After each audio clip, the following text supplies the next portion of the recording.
Well, welcome, Shail, to, I guess this is my first recording of a practitioner, so I'm very excited about that.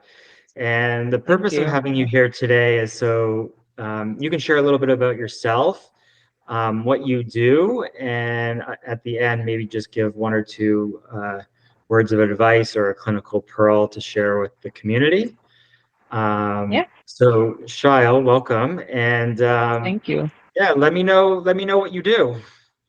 Okay, here I'll just jump into it. Thank you. You're welcome. I am a registered traditional Chinese medicine practitioner as well as a registered acupuncturist. I focus a lot on women's health.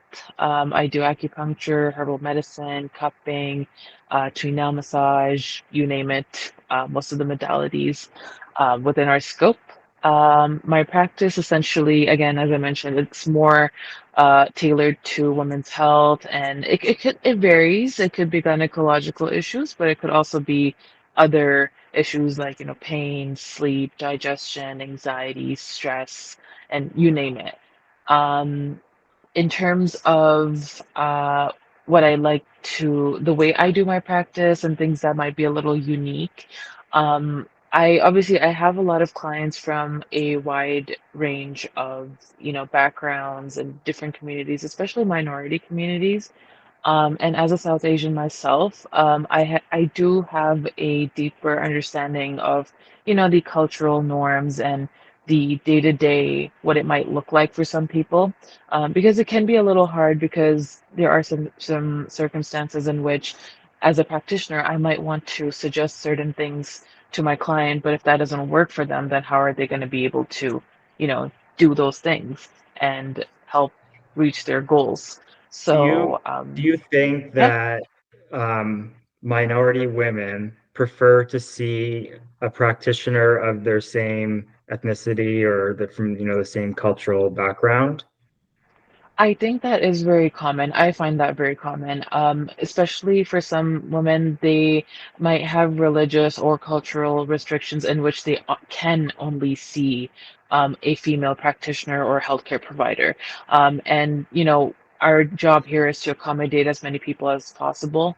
And it helps bring a level of comfort to them knowing that, okay, I am going to this person, they're in charge of my health and they understand my limitations. So helping build a relationship with clients that way, it's really good.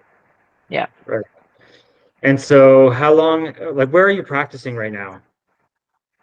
I am practicing in Etobicoke, in Humber, like Humber North Campus. There's a clinic, and I work there as well as a clinic in Brampton.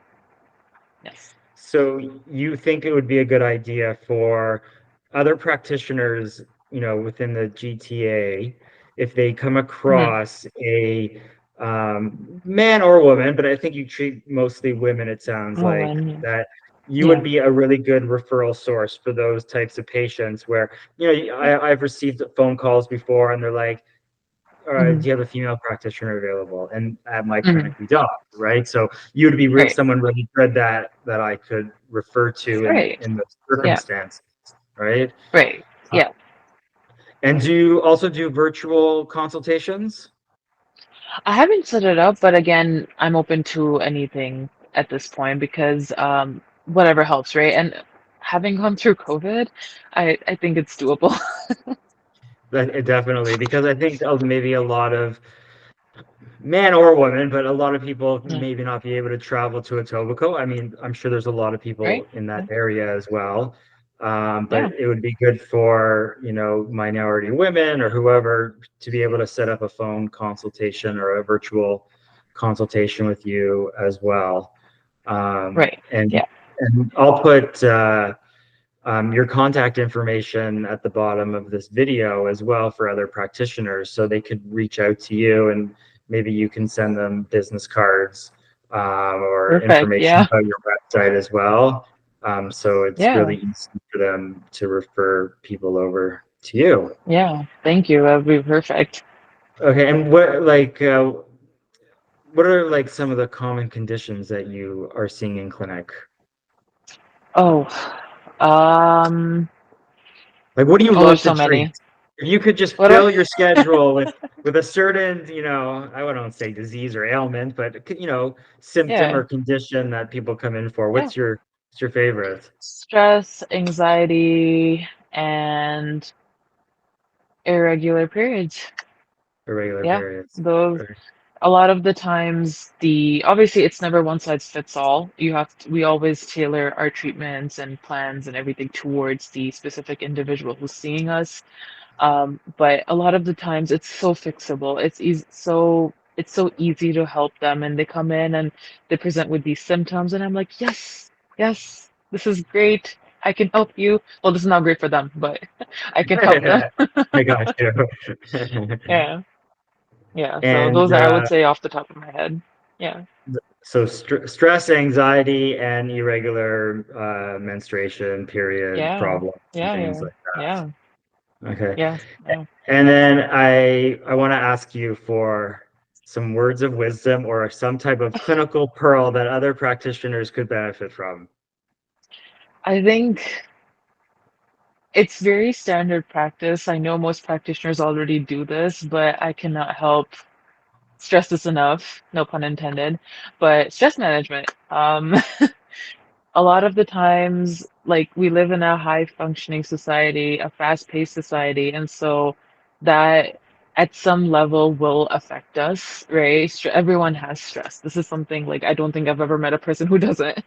And as much as we know how to treat it and we know how to de-stress our clients, I think also teaching the clients ways to de-stress on their own. Because again, as you mentioned, not everyone will have the time to come and see us or, whatever they do at home. If it can very quickly reduce the effectiveness of what we do when we see our clients, right? Like it can reduce the effectiveness of the treatment. So I always try to teach my clients, like, some acupressure. They can, just do this at the back of their neck, press the base of their skull. They can do some stretches, some neck stretches, back stretches, or even just figuring out like small changes to their routine that they can make. And that's doable, which is more sustainable as well. Usually, I have clients who, at first they're very like, oh, I don't know about this. I know it's a small change. I don't want to do it. But as soon as they do it and they get used to it, they come to me and they're like, Child, I feel better. I look forward to doing this stuff. And the acupressure almost always helps because when I'm not there, I tell them, when you feel like this, you're feeling tension, you're feeling stressed out, you're not sure what to do these things and it will help. And they think about it. And then as soon as they implement this into their life, it works. It's very simple. Most practitioners know it, but again, just working with the clients to help them de-stress in whatever way they can, I think will go a long way. Yeah, and I've been noticing that in my clinic, and maybe it's COVID, maybe it's just life. But what I've actually Yeah. been doing is I have a lot. I just buy ear seeds, and I put Oh, ear seeds on Shen Men. yes. Um, Yes. and my patients come back and they're like, I love that ear seed. Like I just whenever I'm stressed, I'm just like I just push on it and I can Yay. feel like the tension. It doesn't Yeah, solve your yeah, problem, yeah. but it makes But it it helps. Yeah. it definitely helps. I don't think I've had even a single client who I didn't do Shenmue ear seeds. Right. Everyone. Even if I feel like, oh, they could go without it, I still do it because I'm like, it's gonna either help or not do anything, which I mean, usually it does something, but you know, um, yeah, Shenmue is great. I even utilize like liver and kidney and point zero. I use Point a zero, lot. Yeah, point zero is great. Helps everything just come to a balance. It's, yeah. it's great. I'm gonna go put some ear seeds in my ears right after we stop talking. I think Me it's a too. great idea. So last Yeah. question. Yep. What's your favorite acupuncture point? This seems like a I know very it's student. hard. There's lots of them, but I need one. Um, And you don't have to stick to it forever just because you say it now. But like, what's your favorite one? can it be a combination of two? Oh, I'll give two. Two is the most. It has to be Okay, okay, a fine, combo. fine, fine, fine. It's a combo. It's a very classic combo. I like using four gates. Li three, Li four, and Liber three. Yeah, because I think everyone can use a little bit of boost and energy. Everyone can use a little more circulation. Especially like I just think it just brings the treatment full circle. I usually like to do it at the beginning and then like because those are usually very sensitive points too. And so I use them as a gateway to like, okay, these are the ones that are gonna hurt the most and the rest will be a breeze. And it usually is. They'll be like, It's oh, okay, Li4. whatever. It's Li4 Ally that for, hurts. yeah. Liver 3 is not Yeah. so bad. Li4 You'll is be a lot of people. surprised. You know what? You'll be surprised. In high stress patients, at liver 3 sometimes is more sensitive than LI4, at least I've seen. Like, it's interesting. LI4 definitely is very strong, and I usually get those kind of reactions, but people are like, oh, that's sore too, the foot. Oh my God. Um, but yeah, I I really use like, it. Yeah. Yeah. Sorry, sorry, go ahead. I really like combining those two with GB40 as well for stress relief. I Yeah. find GB40 Yeah. works very well Yeah. into those situations as well. But Yeah. there, we 100%. all know there's so many points for so many situations, and Oh, it's hard to pick one or two. But no, thank definitely. you for answering that. And For sure. I'd like to thank everyone who watched this video, whether you're another practitioner or you're a potential patient. Especially if you're in minority women, because that's what she specializes in. Give it's Shail, right? Shail? Child, yeah, yeah, you got it, Shail, you got it. Shail. Give Shail a You're call, good. an Yeah, email, a thank you. text. You can visit her website, and I'll post that below in the video.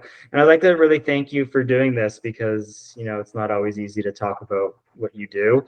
And I was For hoping that sure. this video is really going to be better than me just posting it online or posting it on a blog. Yeah. That people can actually hear us talk and stuff like that. And Yeah, um, yeah, for sure. I think I'm gonna do it with other practitioners. So if there's anyone else out there who wants to talk about what they do, their favorite acupuncture point or anything that's on their mind, please Jason's your guy. send me an email and we'll chat. We'll have a little mini chat and we'll get it out there to the community. Well, thank Thank you. you so much, Jason. I really appreciate you setting this up. And again, thanks for watching, whoever's watching.